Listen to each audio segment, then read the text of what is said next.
नमस्कार साथियों, स्वागत है आपका हमारे YouTube चैनल में। आप छत्तीसगढ़ के किस जगह से हमारे समाचार सुन रहे हैं, कृपया कमेंट बॉक्स में लिखकर हमें जरूर बताएं।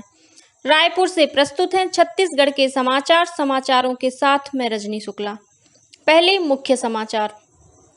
छत्तीसगढ़ उच्च न्यायालय ने सरकारी नियुक्तियों, मेडिकल और इंजीनियरिंग के साथ अन्य कॉलेजों में एडमिशन पर 58% आरक्षण को असंवैधानिक करार देते हुए इसे रद्द किया। जनता कांग्रेस छत्तीसगढ़ ने लोरमी विधायक धर्मजीत सिंह को पार्टी से 6 साल के लिए निष्कासित कर दिया है। जांजगीर के प्रथम अपर सत्र न्यायाधीश ने पंच की हत्या के मामले में 2 आरोपियों को फांसी की सजा सुनाई। और मौसम विभाग ने आज प्रदेश में 1-2 स्थानों पर गरज चमक के साथ वज्रपात होने और भारी वर्षा होने की चेतावनी दी है। अब समाचार विस्तार से। छत्तीसगढ़ उच्च न्यायालय ने आरक्षण को लेकर एक बड़ा फैसला सुनाया है। कोर्ट ने 50% से ज्यादा आरक्षण को असंवैधानिक करार दिया है। हाई कोर्ट ने यह फैसला वर्ष 2012 में तत्कालीन सरकार द्वारा 58% आरक्षण दिए जाने के मामले में सुनाया है। हाई कोर्ट के मुख्य न्यायाधीश अरूप कुमार गोस्वामी और न्यायाधीश पीपी साहू की डिवीजन बेंच ने कल यह फैसला सुनाते हुए 58% आरक्षण को रद्द कर दिया। गौरतलब है कि वर्ष 2012 में तत्कालीन राज्य सरकार ने सरकारी नियुक्तियों, मेडिकल और इंजीनियरिंग के साथ अन्य कॉलेजों में एडमिशन पर 58% आरक्षण देने का निर्णय लिया था। इसके खिलाफ डॉक्टर पंकज साहू, अरुण कुमार पाठक सहित कुछ अन्य लोगों ने अदालत में याचिका लगाई थी। याचिकाकर्ताओं ने कोर्ट से आग्रह करते हुए कहा था कि 50% से ज्यादा आरक्षण सुप्रीम कोर्ट के दिशा निर्देशों के विरुद्ध और असंवैधानिक है। इस बीच नान घोटाले मामले में ईडी की याचिका पर सुनवाई करते हुए सर्वोच्च न्यायालय ने कहा है कि इस मामले में यह विस्तार से सुनवाई करेगा।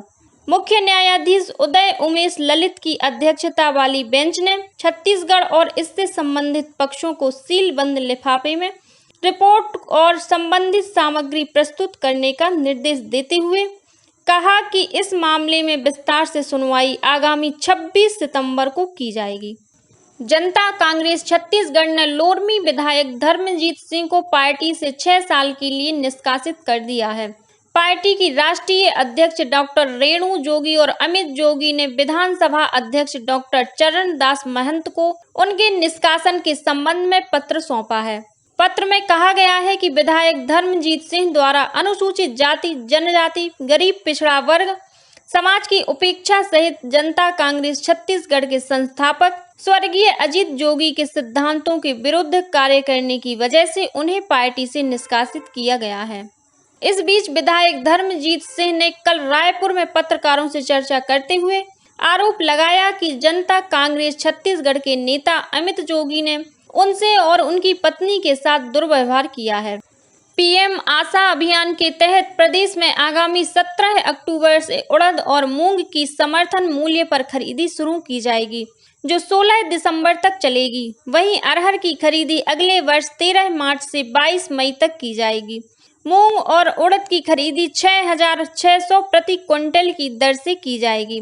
वहीं अरहर की खरीदी के लिए 7,755 रुपये प्रति क्विंटल की दर निर्धारित की गई है। राज्य में मूंग, उड़द और अरहर की खरीदी के लिए 20 जिलों के स्टेट वेयरहाउस के गोदाम को उपार्जन और भंडारण केंद्र के रूप में चयनित किया गया है। वेयरहाउस के ये गोदाम WRDA से प्रमाणित हैं। कृषि उत्पादन आयुक्त डॉक्टर कमलप्रीत सिंह ने कृषि विभाग के अधिकारियों को राज्य में मूंग, उड़द और अरहर की खेती करने वाले किसानों का एकीकृत किसान पोर्टल में शीघ्र पंजीयन कराने को कहा है। भेंट मुलाकात कार्यक्रम के तहत मुख्यमंत्री भूपेश बघेल ने बालोद जिले के गुंडरदेही विधानसभा क्षेत्र में कल 190 करोड़ रुपए की लागत के विभिन्न निर्माण कार्यों का लोकार्पण और भूमि पूजन किया। इसके तहत मुख्यमंत्री ने गुंडरदेही में 50 सीटर प्री मैट्रिक छात्रावास के निर्माण के लिए करीब 1.5 करोड़ रुपए की मंजूरी दी है। वहीं मुख्यमंत्री ने कल डोंडी विधानसभा क्षेत्र के मालीघोरी में शासकीय पॉलिटेक्निक कॉलेज का लोकार्पण किया। इस पॉलिटेक्निक कॉलेज में कुल 180 सीटें हैं। इस मौके पर मुख्यमंत्री ने ग्राम मालीघोरी में पशु चिकित्सालय खोलने, डोंडी लोहारा शासकीय महाविद्यालय में कृषि संकाय प्रारंभ करने, बड़ा जुंगेरा स्थित शासकीय पूर्व माध्यमिक शाला का हाई स्कूल में उन्नयन और ग्राम किले कोड़ा तथा कोबा के हाई स्कूल का उन्नयन हायर सेकेंडरी स्तर पर करने की घोषणा की।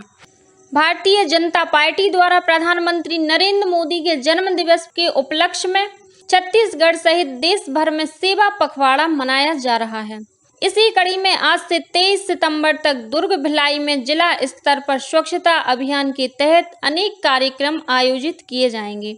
आज 20 सितंबर को स्वच्छता अभियान, 21 सितंबर को अमृत सरोवर पर श्रमदान, 22 सितंबर को जल संरक्षण कार्यक्रम और 23 सितंबर को आत्मनिर्भर लोकल फॉर वोकल कार्यक्रम का आयोजन किया जाएगा।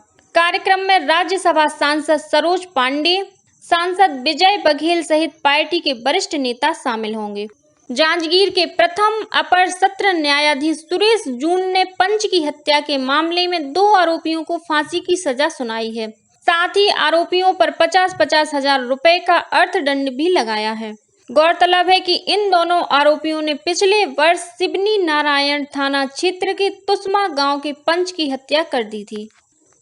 सुकमा जिले में सुरक्षा बलों ने एक हार्डकोर माओवादी को गिरफ्तार किया है। सुरक्षा बल के अधिकारियों के अनुसार यह माओवादी DKMS अध्यक्ष के पद पर लंबे समय से सक्रिय था। वहीं कांकेर जिले में दुर्गू कोंदल थाना क्षेत्र के अंतर्गत कल सुबह माओवादियों ने ग्राम पंचायत खुटगांव के पूर्व सरपंच नोहर सिंह को गोली मार दी। गंभीर रूप से घायल पूर्व सरपंच को अस्पताल में भर्ती कराया गया है। इधर बीजापुर जिले के तर्रेम थाना क्षेत्र में माओवादियों ने परसों शाम सब्जी से भरे एक पिकअप वाहन में आग लगा दी। पुलिस अधीक्षक अंजनेय बाषणेय ने घटना की पुष्टि करते हुए बताया कि सब्जियों से भरा यह वाहन मोक्कुर CRPF कैंप जा रहा था। इसी दौरान माओवादियों ने सार के गुड़ा CRPF कैंप से 2 किलोमीटर दूर इस घटना को अंजाम दिया। राजधानी रायपुर में परसों से मुख्यमंत्री ट्रॉफी अंतर्राष्ट्रीय चैलेंज शतरंज चैंपियनशिप का शुभारंभ हुआ। इस चैंपियनशिप में 15 देशों के 500 से अधिक खिलाड़ी भाग ले रहे हैं। इनमें 18 grand masters, 25 international masters, 7 FIDE masters और 200 येलो रेटेड खिलाड़ी शामिल हो रहे हैं।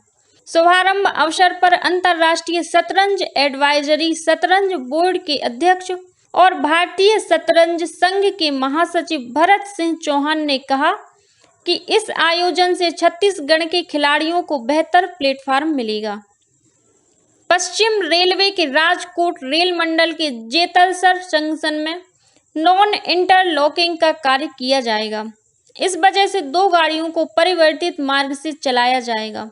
इसके तहत पोरबंदर से चलने वाली पोरबंदर संतरागाछी एक्सप्रेस 23 सितंबर को परिवर्तित मार्ग वांसजलिया कनालस जंक्शन से होकर चलेगी। वहीं संतरागाछी से चलने वाली संतरागाछी पोरबंदर एक्सप्रेस 25 सितंबर को परिवर्तित मार्ग कनालस वांसजलिया से होकर चलेगी। और अब पेश है मौसम का हाल। प्रदेश में आज अधिकांश स्थानों पर हल्की से मध्यम वर्षा होने की संभावना है। वहीं मौसम विभाग ने 1-2 स्थानों पर गरज चमक के साथ वज्रपात होने और भारी वर्षा होने की भी चेतावनी दी है। इस बीच कल राजधानी रायपुर में दोपहर बाद से बादल घिरने के साथ ही तेज बौछारें पड़ी। और अब कुछ अन्य खबरें संक्षेप में। कबीरधाम पुलिस ने गांजा तस्करी के मामले में एक व्यक्ति को गिरफ्तार कर उसके पास से करीब 117 किलो गांजा जब्त किया है। जब्त गांजे की कीमत लगभग 7 लाख रुपए बताई जा रही है। जांजगीर में तेज रफ्तार ट्रेलर ने स्कूटी सवार महिला और उसके बच्चे को ठोकर मार दी। इस हादसे में महिला की मौके पर ही मौत हो गई। वहीं गंभीर रूप से घायल बच्चे को जिला अस्पताल में भर्ती कराया गया है। इसी जिले के सुकली गांव में मोटरसाइकिल सवार एक व्यक्ति के ट्रैक्टर की चपेट में आने से मौत हो गई। महेंद्रगढ़ से जनकपुर जा रही एक यात्री बस केल्हारी थाना के पास अनियंत्रित होकर पलट गई। इस हादसे में 10 से अधिक यात्रियों को चोटें आई हैं। इनमें बच्चे भी शामिल हैं। कोरबा जिले के बरपाली नहर में भगवान विश्वकर्मा की प्रतिमा का विसर्जन करने के दौरान डूबे विद्युत विभाग के कनिष्ठ यंत्री का शव 18 घंटे बाद आज बरामद किया गया। गरियाबंद जिले के कुगदा बांध में डूबने से एक युवक की मौत हो गई। यह युवक अपने दोस्तों के साथ पिकनिक मनाने आया था। यह मामला पांडुका थाना क्षेत्र का है।